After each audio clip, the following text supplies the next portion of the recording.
Hi everyone, welcome and very welcome back to my channel. This is Khyati Sharma. तो यहाँ पे ना ये मैं जो बोल रही हूँ इसी बारे में बोल रही हूँ कि क्या कहते हैं, मैं आपको बताने वाली अपने मार्क्स एंड रीजंस वगैरह। तो मैंने इसमें रिकॉर्ड तो कर लिया था, बट इसमें मेरे को आवाज़ थोड़ी अपनी अजीब सी लग रही थी, इस वजह से मैंने इसे कट कर दिया। एंड यस, तो मैं आपको बताती हूँ मेरे फाइनली PT2 एग्ज़ाम्स में क्या रिज़ल्ट रहा, क्योंकि मैंने उसके सारी वीडियोस तो डाली थी कि मैंने कैसे प्रिपरेशन करी है, कौन सा एग्ज़ाम मेरा कैसा गया या कैसा नहीं गया, कितने मार्क्स मैं एक्सपेक्ट करूँ, वो कुछ मैंने बताया नहीं था। तो उसके रिज़ल्ट्स आ चुके हैं, वो मैं आपको बताना चाह रही हूँ अब फाइनली। तो पहले मैं आपको बता देती हूँ कि मेरे 2 एग्ज़ाम्स स्किप हो गए थे, जो कि फ़िज़िक्स का था और CS का था, यानी कि कंप्यूटर साइंस का था। तो पहले तो मैं आपको उसका रीज़न बता देती हूँ कि मैंने स्किप क्यों करा, और क्योंकि ऐसे करने नहीं चाहिए, क्योंकि उनके मार्क्स जुड़ते हैं 11th है ऑब्वियसली, तो भाई मार्क्स तो जुड़ेंगे ही, बट इसके स्टिल मेरी मजबूरी थी, तो मुझे करना पड़ा। तो देखो, हमारे जो एग्ज़ाम्स थे वो होने वाले थे हमारे नवंबर में, लेकिन फिर क्या हुआ, हमारे पॉल्यूशन की वजह से वेकेशंस पड़ गई 10 दिन की। तो हमारे जो एग्ज़ाम थे वो पोस्टपोन हो गए, मतलब वो जो छुट्टियाँ थी ना उन्हीं में हमारे एग्ज़ाम्स होते, बट फिर पॉल्यूशन की वजह से छुट्टियाँ पड़ गई, तो हमारे एग्ज़ाम्स पोस्टपोन हो गए। अब क्या हुआ, जब हमारे स्कूल खुले तो हमारे स्कूल वालों ने एक ही दिन में 2-2 एग्ज़ाम्स रख दिए। ऐसा नहीं है कि मतलब उन्होंने ऐसा रखा कि हार्ड एग्ज़ाम है उसके साथ एक ईजी एग्ज़ाम है। जैसे मेरा पहला एग्ज़ाम था केमिस्ट्री का और म्यूज़िक का। तो केमिस्ट्री जो होती है वो हार्ड होती है इन कंपैरिजन ऑफ म्यूज़िक, तो एक म्यूज़िक का ईजी हो गया और हमारा केमिस्ट्री का हार्ड हो गया। फिर हमारा सेकंड एग्ज़ाम था मैथ्स का और इंग्लिश का था साथ में, वो शायद हमारा एक साथ था।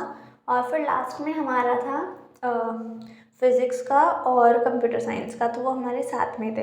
अब क्या हुआ, जब मेरी छुट्टियां पड़ रही थी तो मेरी प्रिपरेशन अच्छी नहीं थी, और मेरी प्रिपरेशन इसलिए अच्छी नहीं थी क्योंकि मेरे को बीच में फ़ीवर हो गया था और मैं बाहर भी गई थी, तो वहाँ से आने के बाद मेरी और भी ज़्यादा तबीयत ख़राब हो गई थी, तो मेरी तैयारी तो बिल्कुल हो ही नहीं पा रही थी। तो फिर मेरा पहला एग्ज़ाम था, मेरा केमिस्ट्री का था और म्यूज़िक का था।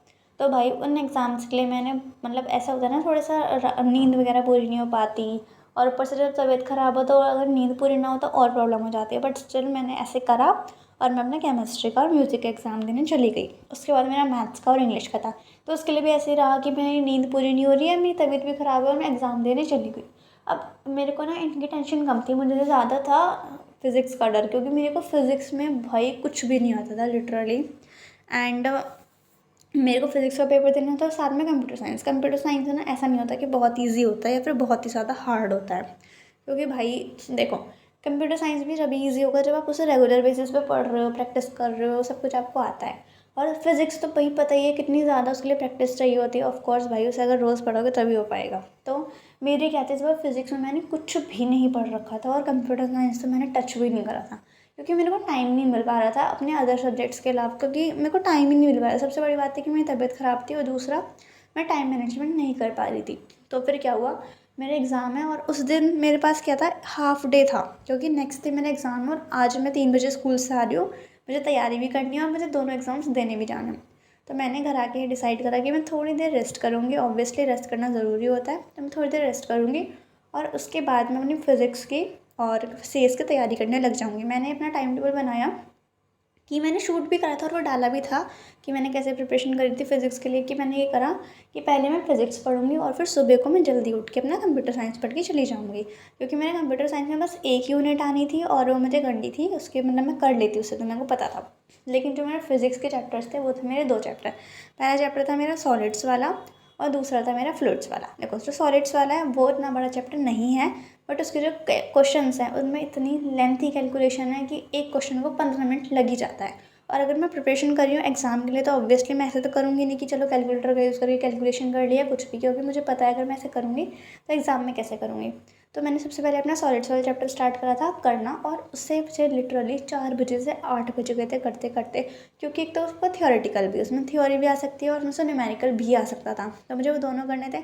एंड मुझे अपना, क्योंकि मेरा PT1 में और हाफ ईयरली में कुछ खास रिजल्ट नहीं था, तो मेरे को ये था कि यार इस बार ना मुझे अच्छे ही मार्क्स लेकर आने हैं। तो मैंने अब 4 घंटे में वो चैप्टर कंप्लीट करा, लेकिन मैंने उसे प्रॉपर्ली कर लिया था, मैंने उसकी वीडियो भी डाली थी। एंड उसके बाद मैंने दवाई ली थी और मेरी इतनी ज़्यादा तबीयत ख़राब हो रही थी, क्योंकि मेरे को एक तो पहले फीवर था, ऊपर से मेरे को एग्ज़ाम भी देना था, तो नींद वगैरह भी पूरी नहीं हो रही थी, तो तबीयत मेरी थोड़ी ज़्यादा बिगड़ ही गई थी।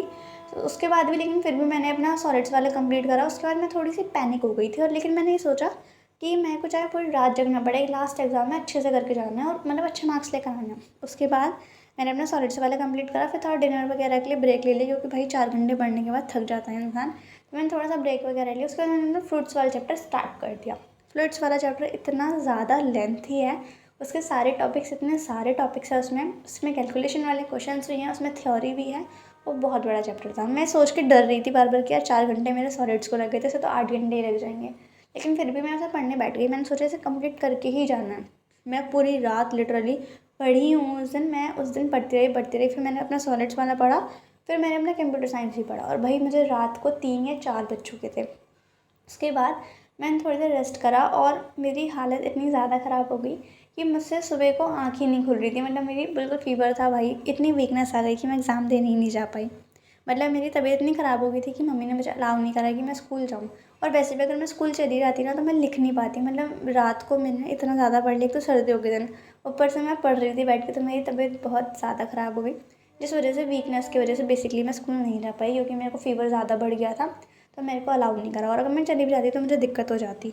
तो मेरे स्कूल से ये दोनों एग्ज़ाम स्किप हो गए। ये रीज़न मैंने अभी तक बताया नहीं था किसी को, तो मैंने अब इस वीडियो में बता दिया। तो ठीक है, अब मेरे टोटल 6 सब्जेक्ट्स थे 11th में मेरे पास। पीसीएम है मेरे पास, और म्यूज़िक और इंग्लिश है। तो ये सब्जेक्ट्स हैं मेरे पास, और कंप्यूटर साइंस भी है। तो इसमें से मेरे 2 एग्ज़ाम चले गए, तो मेरे पास 6 में से अब कुल 4 सब्जेक्ट बचे। तो मैं उनके मार्क्स आपको बता देती हूँ। लेकिन हाँ, इस बार मेरा PT1 के कंपैरिजन में देखें ना तो काफ़ी अच्छा रिजल्ट आया है मेरे अकॉर्डिंग। आप लोगों के अकॉर्डिंग मुझे नहीं पता, लेकिन मेरे अकॉर्डिंग, क्योंकि भाई मैं ट्यूशन्स वगैरह भी नहीं पढ़ती, मैं जो करती हूँ खुद से करती हूँ, तो मेरे लिए वो अच्छा रिजल्ट है। तो सबसे पहले मैं बताती हूँ आपको अपने PCM में से मेरे मैथ्स और केमिस्ट्री का गया, फिज़िक्स का तो गया नहीं। ठीक है, सबसे पहले मैं बताती हूँ अपने इंग्लिश के मार्क्स। इंग्लिश के बताती हूँ, उसके बाद धीरे धीरे बताऊँगी, अभी थोड़ा सब्र रखिए। तो इंग्लिश में मेरे आए हैं 20 आउट ऑफ 19 मार्क्स। मैंने अपनी शीट नहीं देखी, इसलिए मुझे पता नहीं मैंने कहाँ मिस्टेक करी है, बट मुझे पता है ग्रामर तो बहुत ईजी पोर्शन आया था, तो ग्रामर में तो मेरी कोई भी मिस्टेक नहीं हुई होगी। और अगर मैंने मिस्टेक करी है लिटरेचर में, तो बहुत सिली सी मिस्टेक करी होगी। उसमें MCQs वगैरह में बच्चे बता रहे थे कि मोस्टली सबका वही गलत हुआ था, तो शायद ऐसे कुछ हुआ होगा। ठीक है, तो इंग्लिश के बाद मैं आपको बताती हूँ अपने म्यूज़िक के मार्क्स। म्यूज़िक हमारा ना एडिशनल सब्जेक्ट होता है। मतलब उसके मार्क्स, हमारा वो होता है 30 मार्क्स का, उसका थ्योरी होती है, और 70 मार्क्स का प्रैक्टिकल होता है। तो हमारा 20 मार्क्स का यूटी हुआ था, उसमें मेरे आए 20 आउट ऑफ 20। और लिटरली मैं म्यूज़िक की कुछ तैयारी नहीं करके गई थी, जो पढ़ा था मैंने सुबह को उठ के स्कूल में ही पढ़ा था। तो उसमें मेरे 20 आउट ऑफ 20 मार्क्स आए हैं। एंड अब हम चलते हैं अपना केमिस्ट्री के मार्क्स में। तो केमिस्ट्री का मेरा 20 मार्क्स का था। उसमें मेरे चैप्टर्स आए थे रिडॉक्स और थर्मोडायनेमिक्स। उसके तो मैंने सारे ब्लॉग्स डाले थे कि मैं कैसे तैयारी कर रही हूँ कैसे नहीं। मैथ्स के भी डालते हैं, इंग्लिश और उसके भी डालते हैं, म्यूज़िक के भी। वैसे तो म्यूज़िक की करी ही नहीं थी, क्योंकि केमिस्ट्री पढ़ी जा रही थी उस दिन तो मैं। तो केमिस्ट्री में मेरे आए हैं 20 आउट ऑफ 17 मार्क्स। तो मेरे 3 नंबर मुझे पता है कहाँ कटे होंगे। हमारा जो वो वाला चैप्टर था ना रिडॉक्स वाला, उसमें ऑक्सीडेशन नंबर निकालना था। तो मुझे पता नहीं था कि उसमें कुछ एक्सेप्शन वाला भी केस होता है, वो मुझे पता ही नहीं था। तो वो 10 मार्क्स का क्वेश्चन आया था, और 10 मार्क्स का थर्मोडायनेमिक्स आया था। तो उसमें 3 मेरे शायद उसमें कटे होंगे, या शायद 2 कटे हो, कहीं और भी कट गए हो। लेकिन मेरे को जहाँ तक लगता है, क्योंकि मैंने शीट्स नहीं देखी इस बार, मैं एब्सेंट हो गई थी तबीयत ख़राब की वजह से, तो मेरा वहीं पे कट गया होगा। एंड उसके बाद मेरे अब बचे हैं मैथ्स के मार्क्स। तो पहले मैं आपको ना मैथ्स का सिलेबस बता दूँ मेरा क्या आया था। मैथ्स ना वैसे मेरी वीक है, बट स्टिल से भी कहेंगे अगर वीक है तो PCM लिया ही क्यों। वीक है, पर मैंने थोड़ी थोड़ी मतलब मैं कर लेती हूँ। मैं वीक नहीं कहूँगी, मैं एवरेज कहूँगी। मेरे एवरेज है मैथ्स, इतनी अच्छी भी नहीं हूँ, इतनी बुरी भी नहीं हूँ। मतलब मुझे समझ में आ जाता है, बट बहुत देर से समझ में आता है, या बहुत धीरे धीरे समझ में आता है। कुछ ऐसा वाला सीन है मेरा, और मैथ का थोड़ा कम बनता है।